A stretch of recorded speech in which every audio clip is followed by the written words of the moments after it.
What's up, guys? Welcome to another episode of Real Life on the Wellspring podcast. My name's Brian. And I'm Craig. Good morning, everybody. We have officially nailed the welcome. We're doing pretty good on that. Yeah, I think so. We rolled that off the tongue. We got it normal now. Yeah. We got it normal and running. Cool. Awesome. Well, in this conversation today, I think we want to have a little bit of conversation about what is it like, or how should we relate to difficult people? Oh, my goodness. Do you know any difficult people? Yeah. Yes. Why do you have to look at me like that? I'm thinking of myself.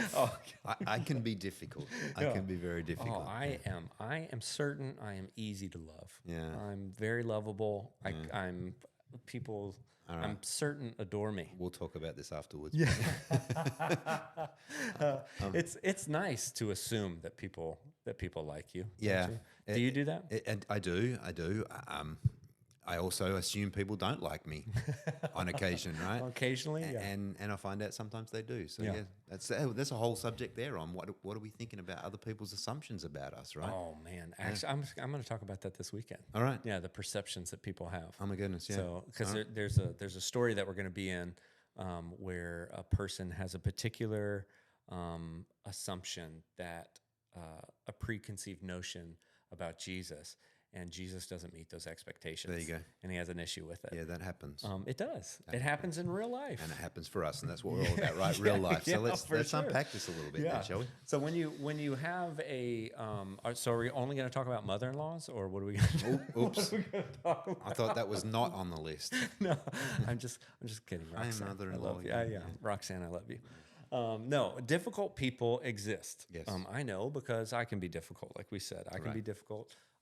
You've never been difficult to me yet, but I'm certain it'll happen at some point. Yeah, I'm certain it'll be difficult. I think we've had a couple of moments that got close, but yeah, all right. Yeah. Well, I haven't realized There it. you go. Because I just assume everyone likes me. There you go. But no, difficult people exist. Right now, as you're listening to this, you probably are thinking of someone who is difficult Absolutely. to love, are difficult in your life. It might be a coworker, might be a boss. It seems like people don't like their bosses. I feel like it's easy to have a difficult boss. I've been a boss. I've had a couple of good ones. Yeah. But I've had some folks working for me too that I didn't really like. Yeah. So that's the way it goes. Difficult people exist everywhere. We can't avoid them, right? Because, like you said, sometimes that difficult person is in the mirror. So how do we relate to difficult people in different settings? Like, Right. how are we supposed to do that? And even in church settings. No. Yes. Difficult people at church? Yes. Of course. Yeah, they exist. They exist there. I'm sorry to say, but yeah.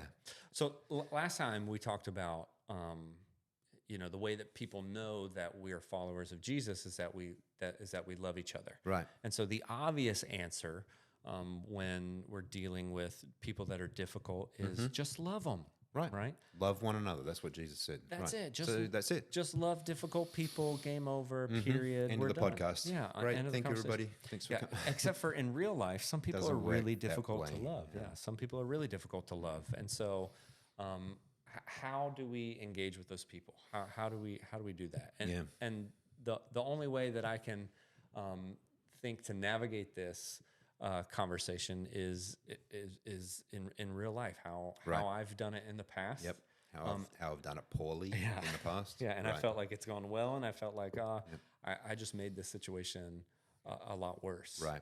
Because that's what happens a lot of times. Is I want to. There's a command in the New Testament to live peaceably with all men. With other people, yeah. Right.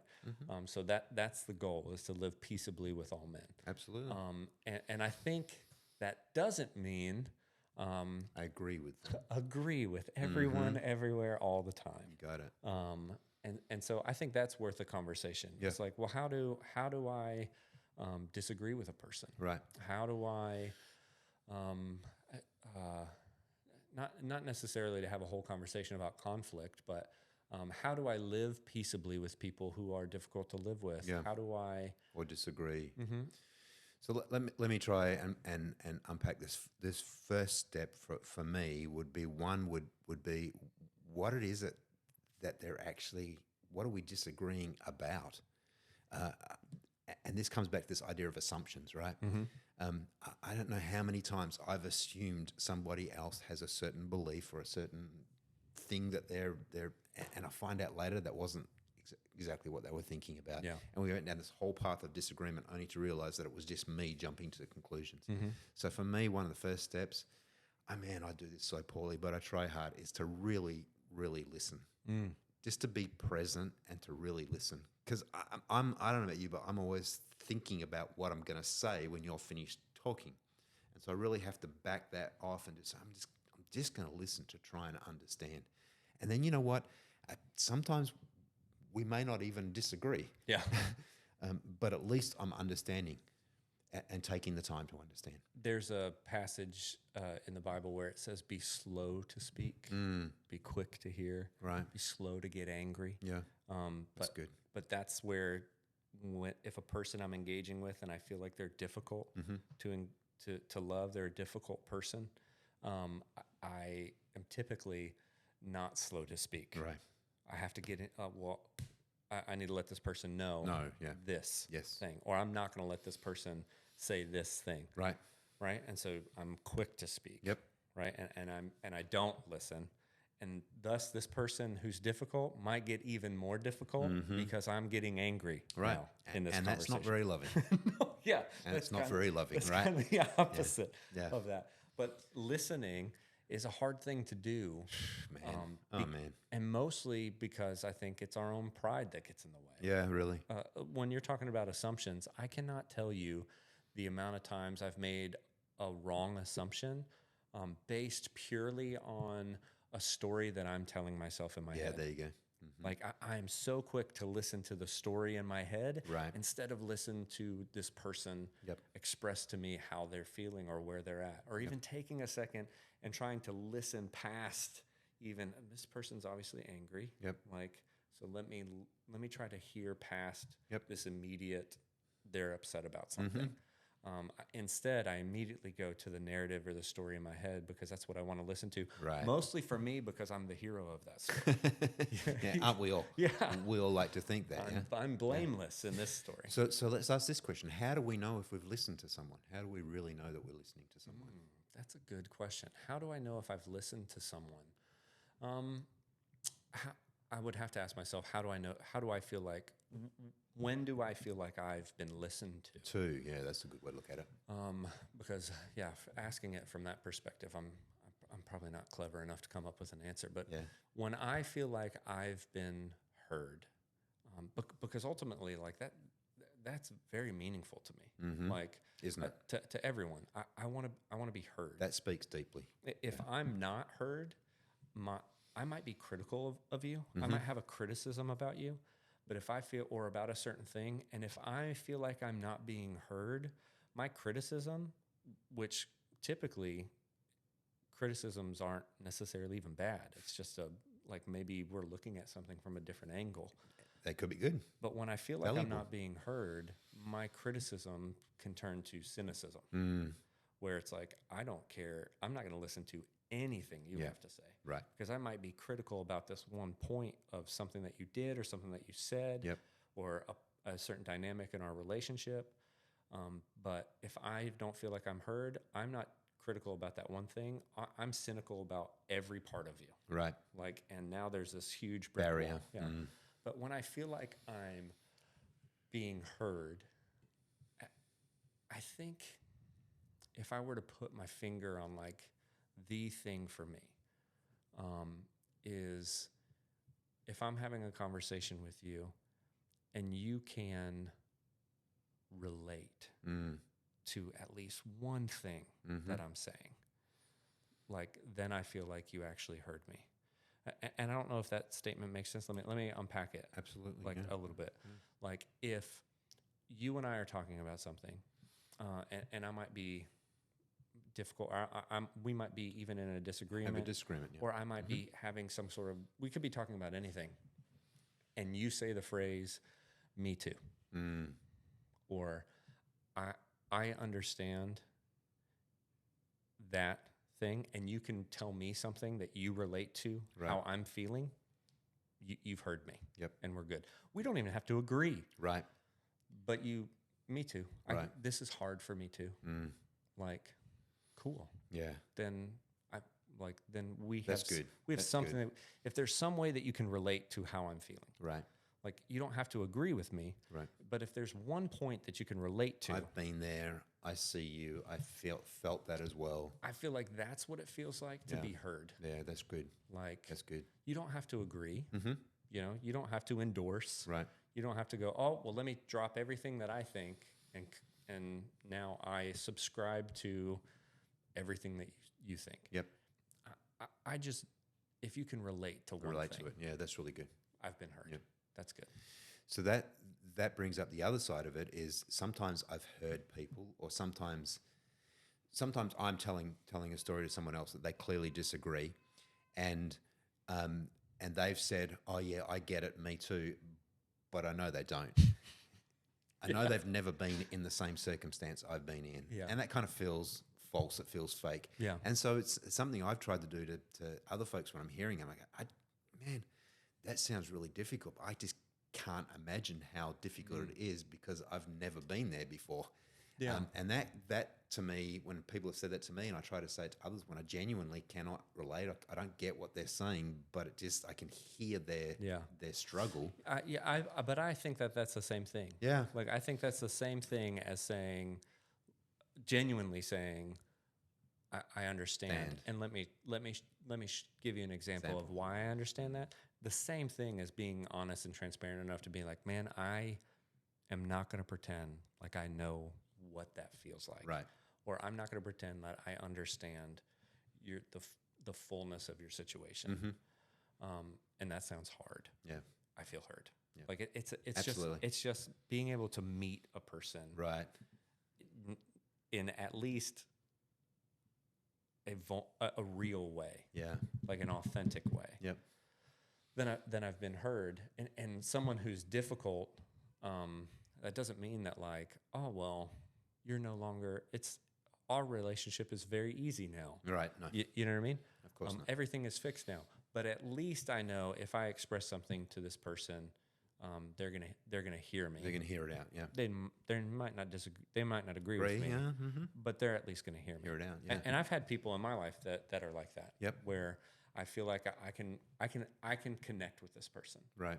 We do not see eye to eye. Mm-hmm. We're not going to see eye to eye. Mm-hmm. But I feel heard by them.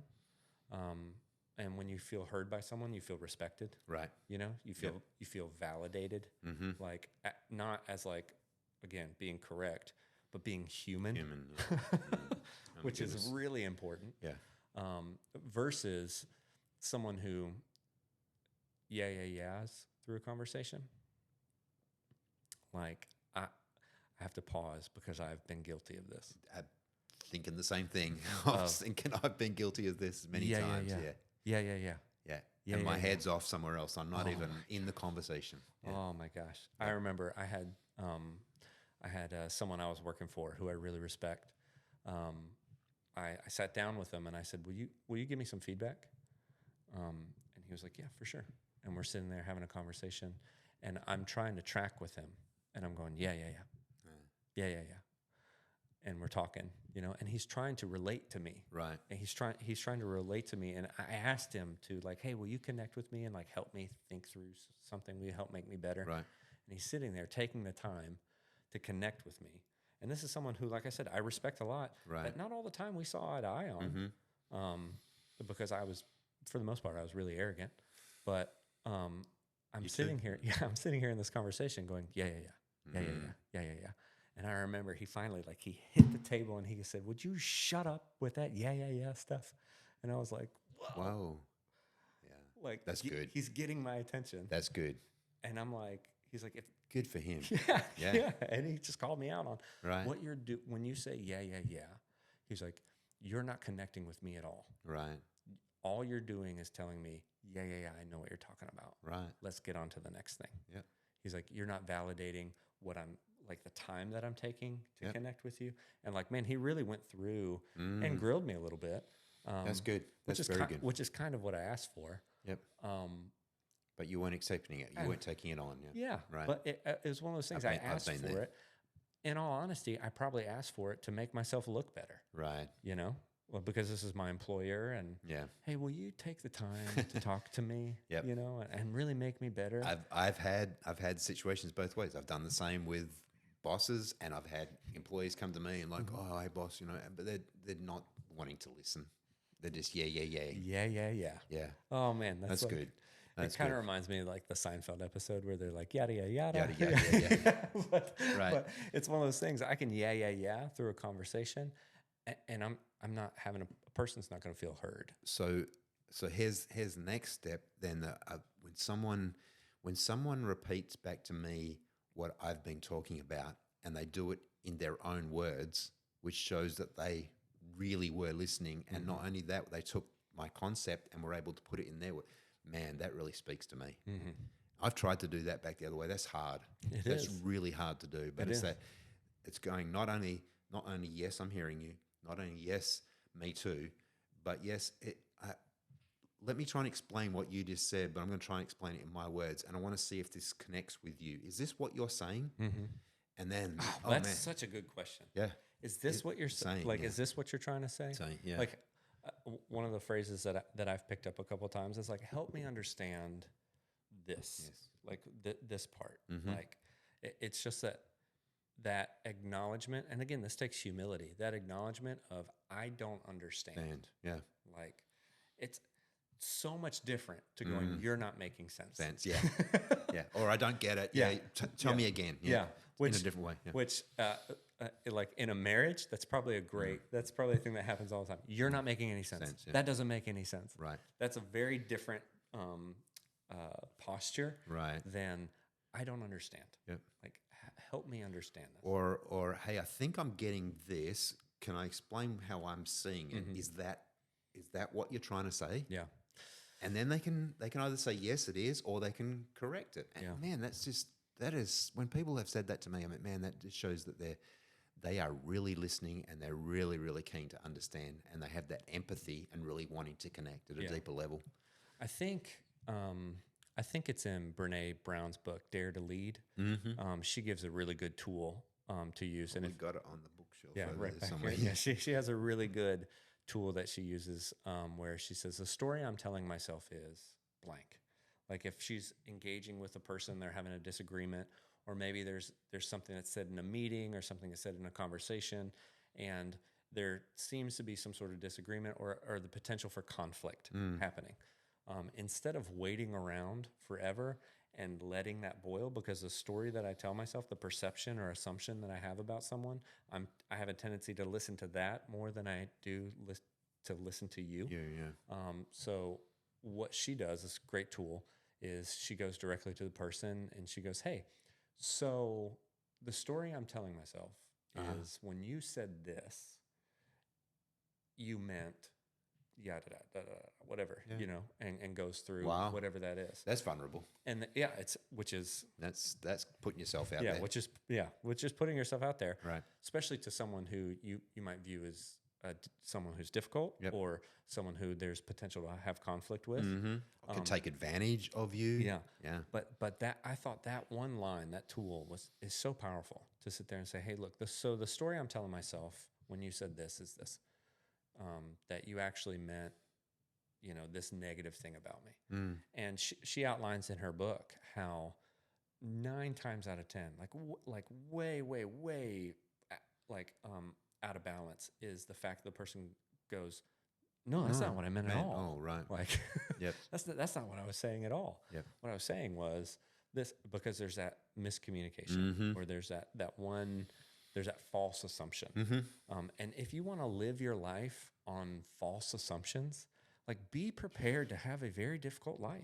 Like, if you want to live and relate to people on false assumptions, be prepared to be lonely. Be prepared to have difficult relationships with everyone everywhere. And I know people like that. Yeah. I know people who it seems like every single relationship that they have, I've been like that. Every job they have, every relationship that they're in, it's like, when you choose to operate off of false assumptions and the story that you tell yourself, rather than listening to a person and connecting with a person. Again, that takes humility. That takes the desire to live peaceably with everyone.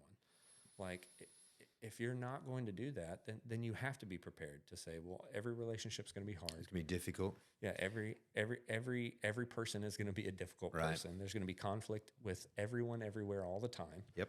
But like, that's not the type of life that God has for us. No, it's not. That wasn't his plan. Craig, I'm going to put you on the earth, and you're going to have a bunch of shallow relationships that are going to be really, really difficult. Yep. And you're going to make assumptions about what people think about you, and it's going to be really hard, and you're going to be unhappy and sad and lonely. Then you're going to get buried in a shallow grave. Yep. Like that wasn't not the abundant life that he wanted for us. That's not the plan. Yeah. But like I feel like so many people choose that, especially right now. I've chosen it myself. Yeah. I've been there. I've had patches of time when that's been the case. It's lonely. It's hard when you are constantly thinking that other people are thinking, no, about me. Yeah. Well, I think it's because it's easier for me to think that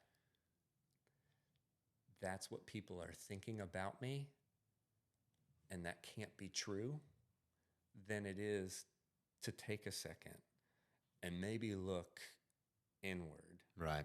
And go, is there something about me that should change, that I can change? Mm-hmm. Like, that's hard. That happens daily. Yeah. Right. That's hard. Mm-hmm. But if I'm willing to do that, then it's very likely that I will encounter, as I encounter difficult people, I'll be able to relate to them. That's good. In a more open-handed way. Yeah, that's good. Because I'm operating under the assumption that there's something about me that probably should change, that I could change. Right. And so instead of going, there's something about you that you should change that you can change. Yeah.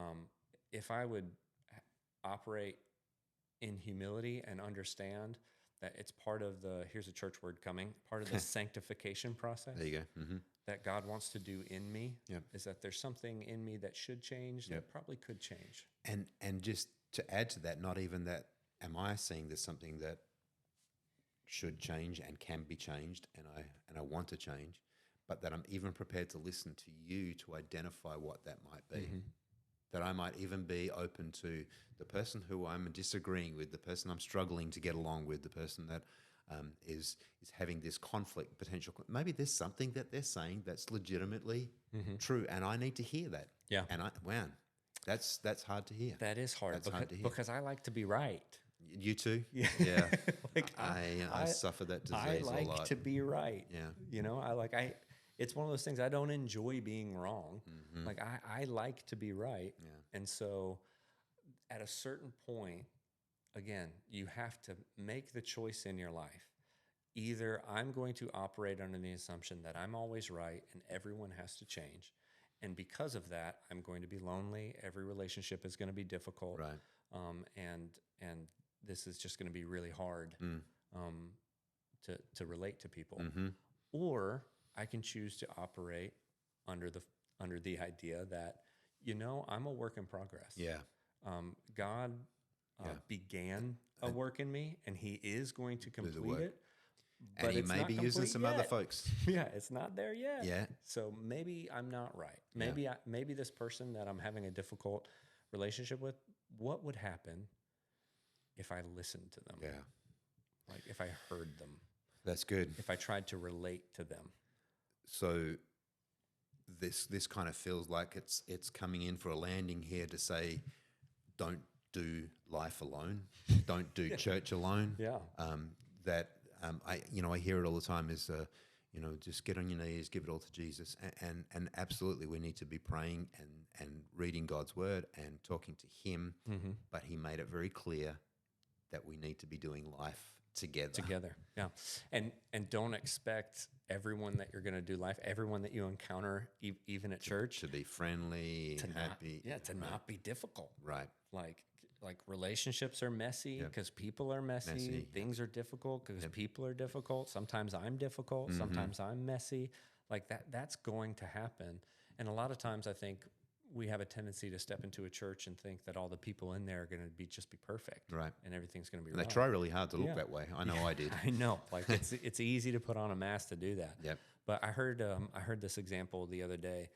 That would be like walking into a gym and like being surprised that like, I can't believe there's people in here that are out of shape. Like, man, I thought everyone in here would have just a six pack and be ripped and can just lift a house. Right. Like, I can't believe this person's out of shape. Look at that. Look at that person on the treadmill. That's a They great could example. stand to lose some weight. What? I can't believe this is happening. Yeah. But like that's what happens at like church. The person I was listening to said like, maybe that's why the gym exists. Right. Like for people to go in and put some Who work are in, out of shape. Yeah. you know? And like, hey, maybe that's why church exists. Like maybe you come in I and like you go, that. I'm going to put some work in I like here. that. And like, guess what's at church? People. Yeah. Other people. People we disagree with, people that we don't get along with, and frankly, I'm one of them. Yeah. Connect with people, man. Get some reps in. Absolutely. That's part of it. That's you good. know? That's good. Hey, so there's a number of ways we could do that, right? We can meet, we can have those conversations at church on a Sunday, but it's more than a Sunday, right? There's got to be those conversations over coffee, over lunch, 100%. over the water cooler at work, at your house, having someone around for dinner, over the dinner table. Man, there's so many other ways to do this. That's where's the opportunity to really connect. I was telling somebody just today, at Wellspring, like I love getting together with our people. Like I love Sunday morning. I think there's something really special about getting in there a great time. and singing. I think it's good to sit under like good teaching. Let me hear the Bible. Let me like sit and have my life. Let me hear something challenging. Let me open up my heart to see what God wants to say to me in the setting. There's something beautiful together with a bunch of believers like that. Absolutely. I think that's great. That is not my favorite thing about church. Like, I agree. It's not my favorite thing about church. Like I was talking to somebody and they're like, man, you just must like really love worship music. And it's like, I think modern worship music is written for white women. Oh, really? Know? Like Wow. I think so. So like it's not my thing. Yeah. There's not like worship music for dudes out there. Yeah. Like at least I don't think so. If you're listening to this and you write worship music and I'm incorrect, you can let me know in the comments.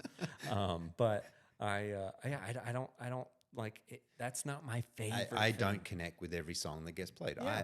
I really don't. Which is good. Some I do, some I don't. Well, because I recognize that like those songs aren't being sung to me. Right. So I'm cool with that. I don't have to like every one of them. But if you do, all power to you, and that's wonderful, and that's an important part great. of the Christian life. But it's not the only part.